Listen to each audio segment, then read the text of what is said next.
1947ರ July ತಿಂಗಳ ಒಂದು ಮಳೆಯ ರಾತ್ರಿಯದು. ರೋಸ್ವೆಲ್ ನಗರದ ಹೊರವಲಯದ ಮರಳುಭೂಮಿಯಲ್ಲಿ ಭಯಾನಕ ಗುಡುಗು ಕೇಳಿಸಿತು. ಆಕಾಶದಲ್ಲಿ ಹಸಿರು ನೀಲಿ ಬೆಳಕಿನ ಚೆಂಡೊಂದು ಹೊಳೆಯುತ್ತಾ ಭೂಮಿಯ ಕಡೆ ಧುಮುಕಿತು. ರೈತನಾದ ಮ್ಯಾಕ್ ಬ್ರೆಝೆಲ್ ದೂರದಿಂದ ಆ ದೃಶ್ಯವನ್ನು ನೋಡಿ ಬೆಚ್ಚಿಬಿದ್ದ. ಇದು ಸಾಮಾನ್ಯ ಮಿಂಚು ಅಲ್ಲ ಎಂದು ಅವನು ನಡುಗುತ್ತಾ ಹೇಳಿಕೊಂಡ.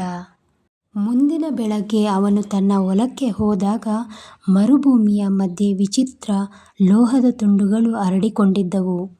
ಅವು ಕೈಗೆ ತಾಗಿದ ತಕ್ಷಣ ತಂಪಾದ ಶೀತ ಎಲುಬುಗಳವರೆಗೆ ಹತ್ತಿದಂತೆ ಅನಿಸಿತು. ಒಂದು ತುಂಡಿನ ಮೇಲೆ ವಿಚಿತ್ರ ಚಿಹ್ನೆಗಳು, ಮಾನವ ಭಾಷೆಗೆ ಸೇರದ ಗುರುತುಗಳು. ಆಕಸ್ಮಿಕವಾಗಿ ಅವನ ಹಿಂದೆ ಮರಳು ಸರಿದ ಶಬ್ದವು ಕೇಳುತ್ತಿತ್ತು. ಮ್ಯಾಕ್ ನಿಧಾನವಾಗಿ ತಿರುಗಿ ನೋಡಿದ. ಮರಳಿನ ಗುಡ್ಡದ ಹಿಂದೆ ಒಂದು ನೆರಳು, ಮಾನವನಂತಿತ್ತು. ಆದರೆ ಕಣ್ಣುಗಳು ದೊಡ್ಡದು, ಕಪ್ಪು, ಹೊಳೆಯುತ್ತಿತ್ತು. ಅವನು ಓಡಲು ಶುರು ಮಾಡಿದ. ಆದರೆ ಅವನ ಕಿವಿಯಲ್ಲಿ ಒಂದು ವಿಚಿತ್ರ ಧ್ವನಿ ಕೇಳಿಸಿತು, "ನಾವು ಒಬ್ಬರೇ ಅಲ್ಲ." ಕೆಲವೇ ಗಂಟೆಗಳಲ್ಲಿ ಸೇನೆಯ ಟ್ರಕ್ಗಳು ಸ್ಥಳವನ್ನು ಸುತ್ತುವರಿದವು.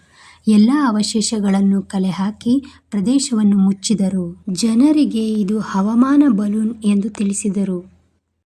ಆದರೆ ಆ ರಾತ್ರಿ ಸೇನಾ ಶಿಬಿರದ ಒಳಗೆ ಒಂದು ಲೋಹದ ಪೆಟ್ಟಿಗೆಯಲ್ಲಿ ಇಟ್ಟಿದ್ದ ಅದು ಕಣ್ಣು ತೆರೆದಿತ್ತು. ಒಬ್ಬ ಸೈನಿಕ ಹತ್ತಿರ ಬಂದಾಗ ಬೆಳಕು ಮಿಂಚಿತ್ತು.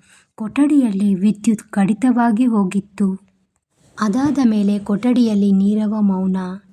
ಮುಂದಿನ ದಿನ ಆ ಸೈನಿಕ ಕಾಣೆಯಾಗಿದ್ದ.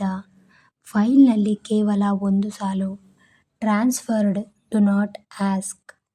ಇಂದಿಗೂ ರೋಸ್ವೆಲ್ ಮರುಭೂಮಿಯಲ್ಲಿ ರಾತ್ರಿ ವೇಳೆ ಕೆಲವರು ಹಸಿರು ಬೆಳಕು ಕಾಣುತ್ತಾರೆ ಎಂದು ಹೇಳುತ್ತಾರೆ.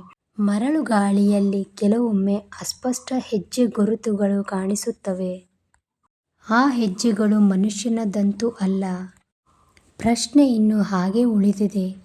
ಅಂದು ಭೂಮಿಗೆ ಬಂದದ್ದು ಯಂತ್ರವೇ ಅಥವಾ ಇನ್ನೂ ಭೂಮಿಯಲ್ಲಿ ಅಡಗಿರುವ ಜೀವಿಯೇ? ಪಾರ್ಟ್ 2ಗಾಗಿ ಕಮೆಂಟ್ ಮಾಡಿ. ಈ ವಿಡಿಯೋ ಇಷ್ಟ ಆಗಿದ್ರೆ ಲೈಕ್ ಮಾಡಿ, ಕಮೆಂಟ್ ಮಾಡಿ, ಸಬ್ಸ್ಕ್ರೈಬ್ ಮಾಡಿ.